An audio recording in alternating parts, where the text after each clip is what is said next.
For 10 weeks I have suffered using unplayable garbage cards. But no more, I say! This week I'll be competing in the GOAT tournament to see if we have improved at all from the start. This is Depression Series Season 1 Finale. Hello everyone and welcome, my name is Thundernumel and I welcome you to the channel. In this week we'll be doing something different. We will be participating in an online GOAT tournament. The tournament consists of 4 rounds of Swiss and the Top Cut. This was the only reason that I have been saving all of my like points up to this point. It is a $2 participation tournament and every participant gets a reward. So without further ado, let's see how many points we have for this week. In the previous episodes we managed to destroy 16 monsters, giving us 1 point. We also managed to deal 21,300 damage, giving us another 2 points. And we managed to win 3 games, which gives us another 30. We also got 117 likes in the videos in this series, that gives us another 11 points. And we had 16 leftovers, so the point total for this week is 80. This gives us enough points to open Pharaonic Guardian. Before we get into that, let's spin our depression wheels and see if we get any GOAT cards from there.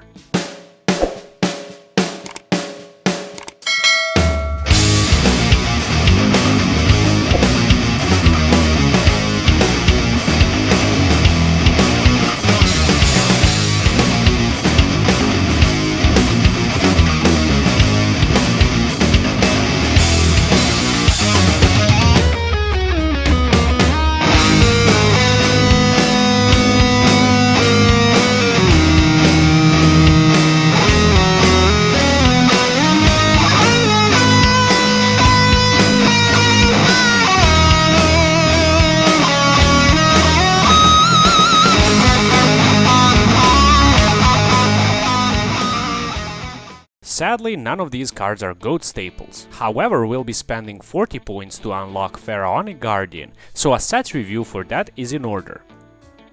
Pharaonic Guardian is a Yu-Gi-Oh set released in 2003. It's a set that contained many zombie support cards, and also the Gravekeeper's archetype, which is what we will be aiming to get. Highly sought after cards in the set include Ring of Destruction, Book of Moon, Donzalug, Spirit Reaper, and a relatively recently unbanned card, Royal Tribute. Comboing this with the amazing field spell Necro Valley will be almost assured a victory in standard duels. However, for GOAT, 1 copy of Necro Valley will be almost necessary in order to play Gravekeepers. The challenge goal for the next set, Magician's Force, will be pulling a Great Desert. With all that being said, let's get into the opening.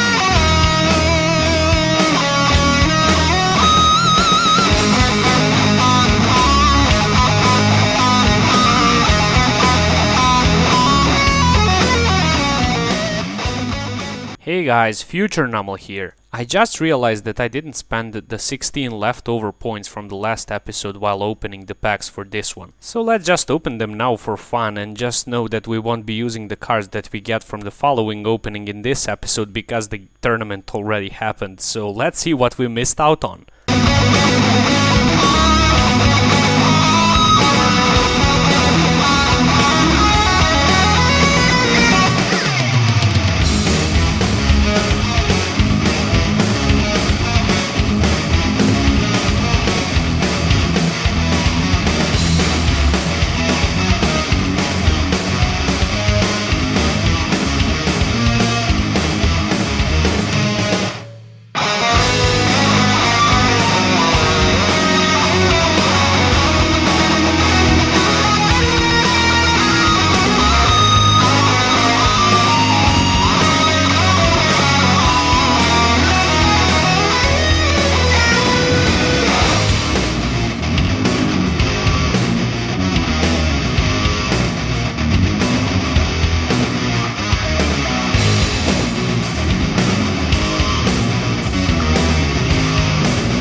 Most of these cards wouldn't have been terribly useful in GOAT, however they could prove a decent asset when we get back to ranked ladder. For now, let's see what the deck that we are bringing to the tournament looks like. So we are here with the deck profile, and I decided to go with a scuffed version of Gravekeepers. We have triple Gravekeeper Spy, which is a searcher for the deck, kind of. We also have one Assailant and double Spear Soldier, and those are the main targets for Spy, which we can use to get over the GOAT tokens. We also have double Gravekeeper's Guard, which is basically a glorified Hain, and I decided to run one Owl of Luck to add a field spell from my deck to my hand, because we only have one copy of Necro Valley. I also opted to run a Mystical Plasma Zone in case that my Necro Valley gets destroyed. We are running one Jinzo, which is amazing, one Magician of Fate, double Mystic Tomato and Sanguine to get to our monsters faster and to combo off with our double creature swap, one Eudoria, double Spirit Reaper to stall, one Dark Dust Spirit, which I'm hoping that we can utilize to nuke the field sometime. One Exile Force, one Cyberjar, and one Crass Clown just for monster removal. We are running one copy of Heavy Storm, one Book of Moon, double Nobleman of Crossout, one Pot of Greed, one Snatch Steal, one Swords of Revealing Light, one Terraforming, one Tribute to the Doom, double Trap Hole, one Michizure, Mirror Wall, double Raigeki Break, Solemn Judgment, and TT. If I see that my opponent is running Scapegoats, then I might consider siding in the other copies of Spear Soldier and the Assailant. Also, if I see them running more back row, then we can side in Baydolls and Noblemen of Extermination because we don't have any MSTs. Then I also have triple Offerings to the Doomed in the side deck just to out problematic monsters like Thousand Eyes Restrict. We also have double Dark Coughing just in case our opponent runs a bunch of back row removal. We also have one 7 Tools of the Bandit, one Trap Dust Shoot, and double Penguin Knight just in case our opponent is playing a mill deck. So without further ado, let's get into the round 1 of the tournament.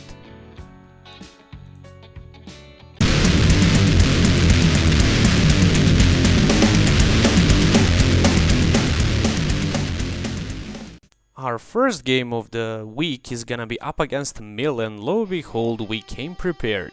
So our opponent's gonna go first. He will set triple back row and a Morphing Jar, then he will activate Book of Tayo, flipping back the Morphing Jar, which allows him to draw a fresh new hand. We will discard our hand and draw a new fresh 5 cards. He just passes on that, so for turn we normal summon the Exiled Force, and because of the effect of Messenger of Peace, monsters with 1500 or more attack cannot declare an attack. However, our Exiled Force is only at 1000, so we destroyed the Morphing Jar, we set the Solemn Judgment, and we pass it back to our opponent. He will activate the Upstart Goblin, giving us 1000 life points, and he will draw a card off of it. Then he will set a monster in a back row and pass it back to us. For turn, in the standby phase, he activates Book of Moon, setting the Exiled Force, which was very weird. We activate Pot of Greed, drawing 2 cards, then we activate Terraforming, adding a Necro Valley to our hand.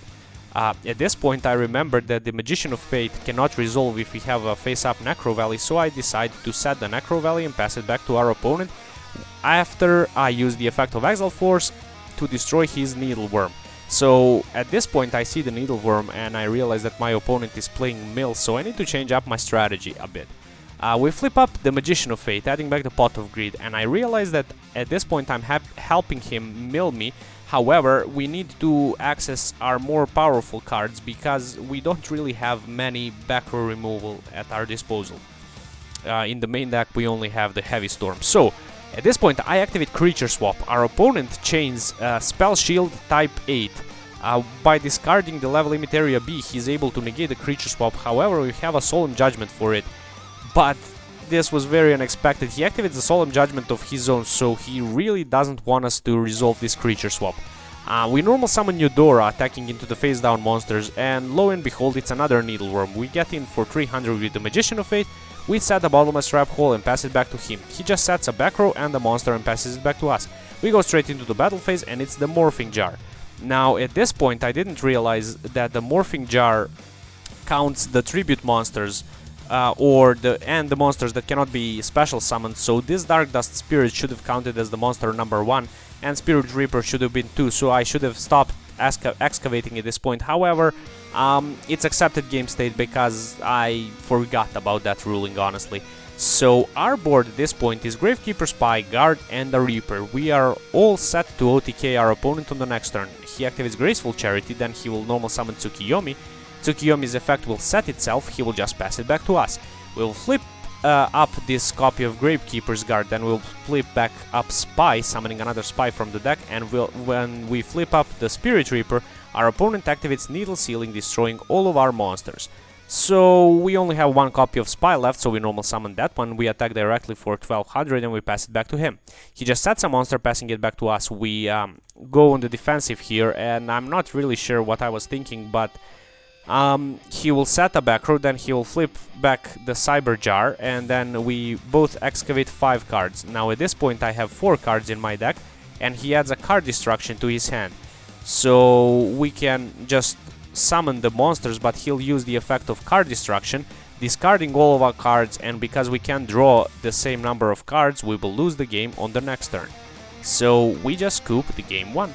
At this point I'm pretty confident that siding in the Penguin Knight into our deck will help us win for sure. The effect of Penguin Knight reads: when this card is sent directly from your deck to the graveyard by an effect of a card controlled by your opponent, unite your graveyard cards and your own deck, shuffle them to form a new deck. This basically means that our opponent will never be able to mill us out, so we can win in the end. Let's see how game 2 turned out. So with the foolproof strategy of siding in double Penguin Knight into the deck, we choose to go first for this round.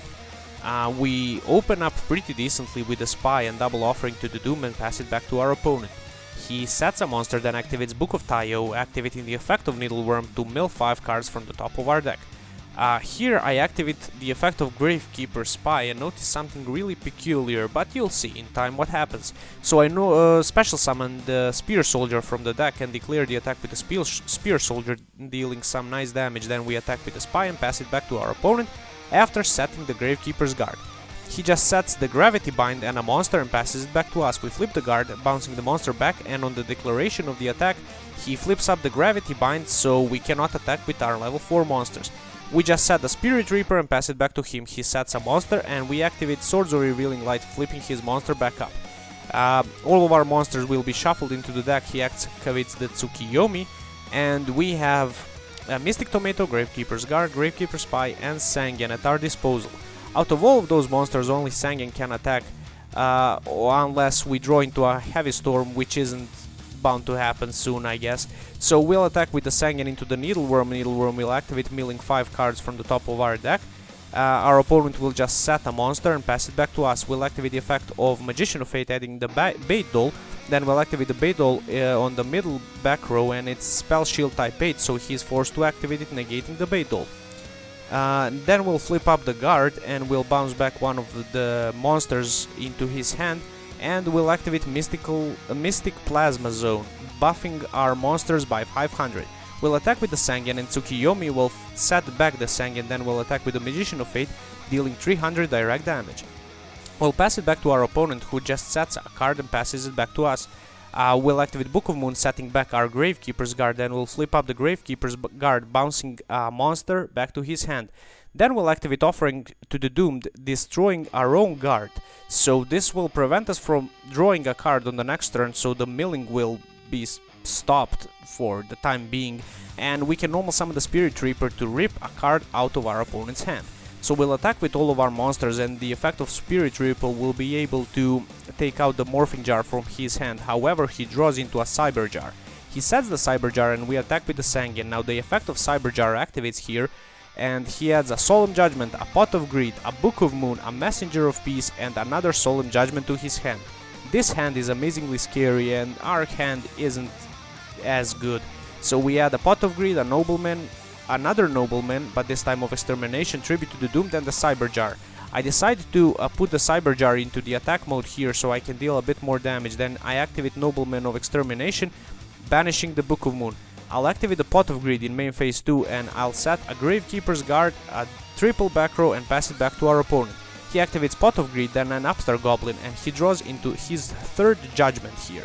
He'll activate Swords of Revealing Light, flipping back our Gravekeeper's Guard, which has no targets, so we can't do much with that. We'll activate Nobleman of Crossout, banishing Hitsuki Yomi. However, when we activate Heavy Storm, he'll activate Solemn Judgment, negating it. He's at such a low point, however, we cannot destroy his Swords of Revealing Light, so we cannot attack him directly. He'll activate Book of Moon, we'll activate Offering to the Doomed, so our Cyber Jar doesn't deck us out at this point. He'll just set a back row and a monster and pass it back to us. We'll normal summon the Exiled Forces, he'll activate Solemn Judgment, negating the summon. He will then activate the effect of his Morphing Jar, and he will excavate a Big Eye. We will excavate into our Gravekeeper's Guard and a Neudoria. And at this point you might be noticing that we are 30 cards into our deck and the Penguin Knight isn't showing up at all. So we must be getting really unlucky. We draw into a Gravekeeper Spear Soldier, which cannot attack due to the effects of Gravity Bind, so I opt to activate Tribute to the Doomed, destroying his face down monster. However, he activates Solemn Judgment, negating the destruction, so he is left with 294 life points. We'll flip up this copy of Guard, bouncing his monster back into the hand. He'll activate Messenger of Peace, so this Messenger will only be able to last for 2 turns. However, we cannot attack due to the effects of Gravity Bind. We'll flip up this Neudora for no apparent reason, and we'll set the Offering to the Doom, passing it back to our opponent.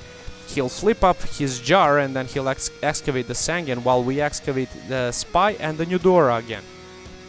So we'll just set both of our monsters. He'll set a Needleworm and pass it back to us. We'll flip up this Neudora, and again, for no apparent reason, we'll just pass the turn. However, what we could have done here is activated the effect of Offerings to destroy this Needleworm so we don't get decked out. And yep, he'll flip up the Needleworm, and at this point I realized that I didn't side in the Penguin Knight. I mean, the Penguin Soldier, whatever, the Penguin card. So we lose game 2 due to the deck out, and we lost our first round of the tournament. It's totally my fault, so I don't know what to say. He had 94 life points left. This is so sad. Let's move on to round 2.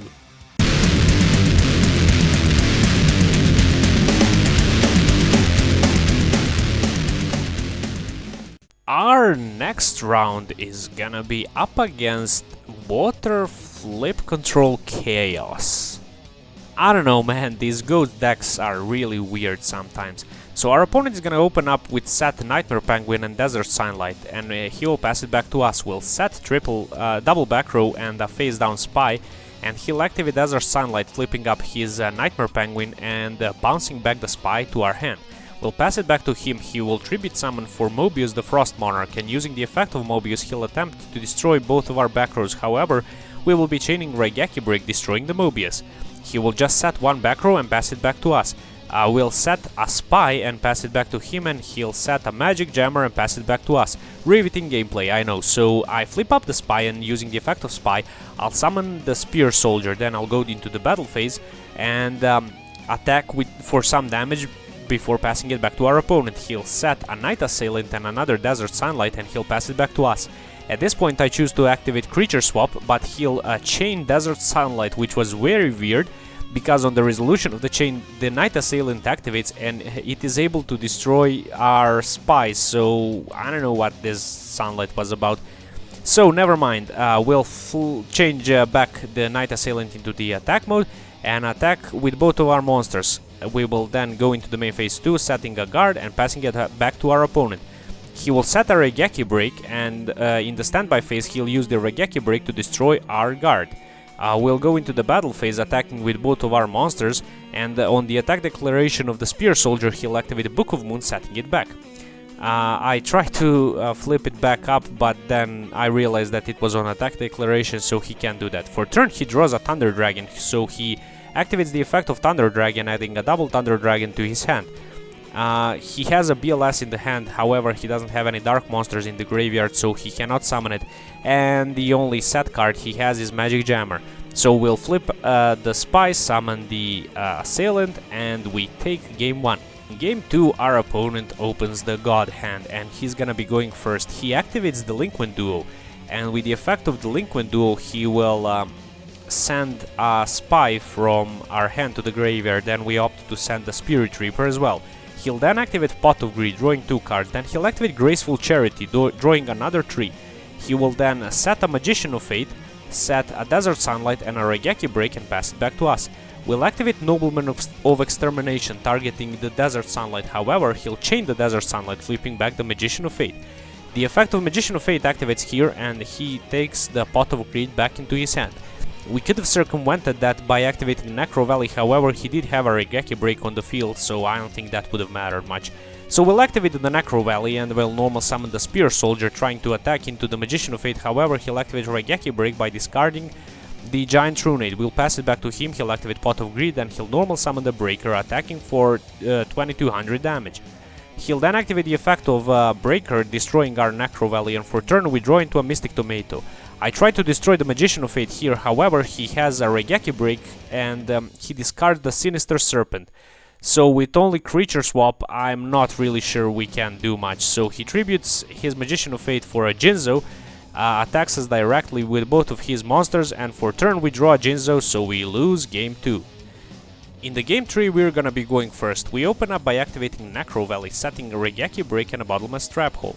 Our opponent sets double back row and a face down monster, and I choose to activate Raigeki Break by discarding the Heavy Storm because I don't want to destroy my only Necro Valley, so I destroy his Penguin Soldier. For turn we draw into a Gravekeeper Spy, however our opponent activates Raigeki Break, targeting our face down monster, and our face down monster was a Sangen, which adds another Spy to our hand. We'll just set the Spy, pass it back to him. He normal summons the Breaker, and on the summon of Breaker we'll activate Bottomless Trap Hole, banishing it. He'll just pass the turn, we'll flip up the Spy using the effect of Spy, we'll summon the Spear Soldier, and then we'll proceed to battle phase, attacking for some nice damage. Our opponent draws into a Mind Control, so he'll Mind Control our face down Spy, and he'll be able to flip it back up, so we don't get the effect. In the main phase 1 we'll activate Raigeki Break, destroying his Satsuki Yomi, and then when we go into the battle phase he'll activate the Ring of Destruction just to deny us some direct damage. So we take round 2, guys. We are 1-1 so far, and I'm really excited to see what comes next.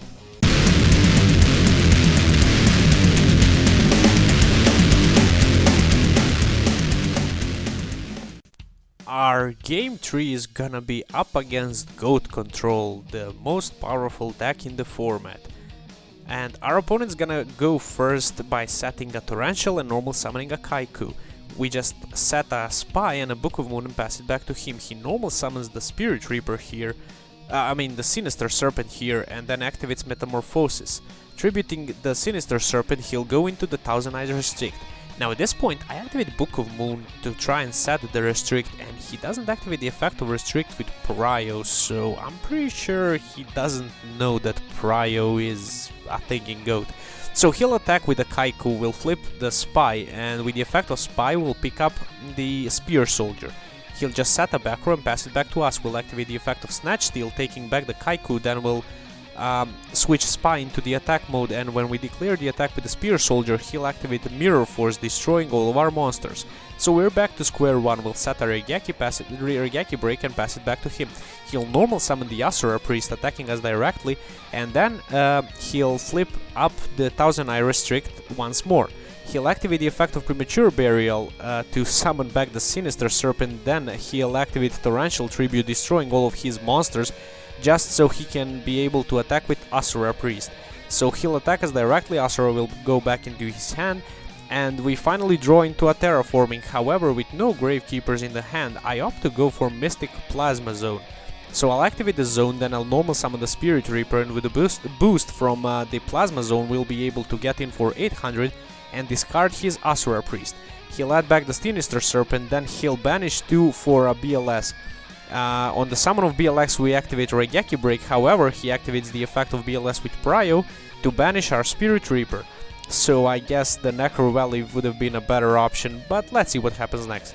So we normal summon the Tomato, attack into the, the Magical Merchant, and the Merchant will be able to add him a Pot of Greed to his hand. For turn he draws into a Nobleman, then activates a Pot of Greed, drawing 2 more cards. Next he will normal summon the Sinister Serpent and go into another Thousand Eyes Restrict. He'll use the effect of Thousand Eyes Restrict to equip his My Mystic Tomato to it, and we don't have much to do, so we just set the guard and pass it back to him. he'll attack with the Thousand Eyes Restrict, and Thousand Eyes Restrict is thanks to the effects of Mystic Plasma Zone at 2100, and the guard is only at 1400 defense, so our guard will die. However, we'll be able to bounce back the Thousand Eyes Restrict into the extra deck. He'll just set a Sangan, pass it back to us, we'll set a Cyber Jar, passing it back to him, he'll activate Nobleman of Crossout, banishing the Cyber Jar, and then he'll flip up the Sangan, then he will normal summon Tsukiyomi, setting back the Sangan, and attacking us directly for 1100 damage. For turn we draw into a Swords of Revealing Light, so we'll activate Swords, flipping back the Sangan, then we'll normal summon the Gravekeeper's Assailant, attacking into the Sangan. The effect of Sangan doesn't trigger here apparently, so I think he forgot about the Sangan because he was very excited to activate Heavy Storm and destroy our Mystic Plasma Zone. He'll set a Book of Moon and a Sinister Serpent, passing it back to us. We attack with the Assailant, destroying the Sinister, and we'll set a Spy, passing it back to him. He draws into Scapegoat, he will set the Sinister Serpent and the Scapegoat, passing it back to us, and we finally draw into the Necro Valley, just in the nick of time. We'll flip up the Spy, summoning the Spear Soldier from our deck, then we'll activate Necro Valley. We'll attack with the Spear Soldier, however, the attack is met with the Book of Moon, so we'll attack with the Assailant, and then using the effect of Assailant, we'll be able to flip the Sinister Serpent back into attack position, so we'll deal some nice damage with him and the Spy. However, when we declare the direct attack with the Spy, he'll activate the Scapegoat, so we are able to destroy only one Goat token. His only trap card at this point is Trap Dust Shoot, and our Spear Soldier and Assailant are able to make quick work of his Goat tokens, because one does piercing and the Assailant can change the battle position of a Goat token, so we take game 1. In game 2 we're gonna be going second, and our opponent opens up by activating Pot of Greed, setting Ring of Destruction, Sakuretsu Armor, Tsukiyomi, and he passes it back to us. We mimic his move, however he has a Nobleman of Crossout, and this hurts a lot because he banishes all of my spies from the deck. Next he will normal summon the Asura Priest, and he will attack us directly. He will then proceed to flip up the Tsukiyomi, setting back the Asura Priest and adding the Tsukiyomi back to his hand. We'll activate Nobleman of Crossout of our own, banishing the Asura Priest, and then we'll set the guard, passing it back to him.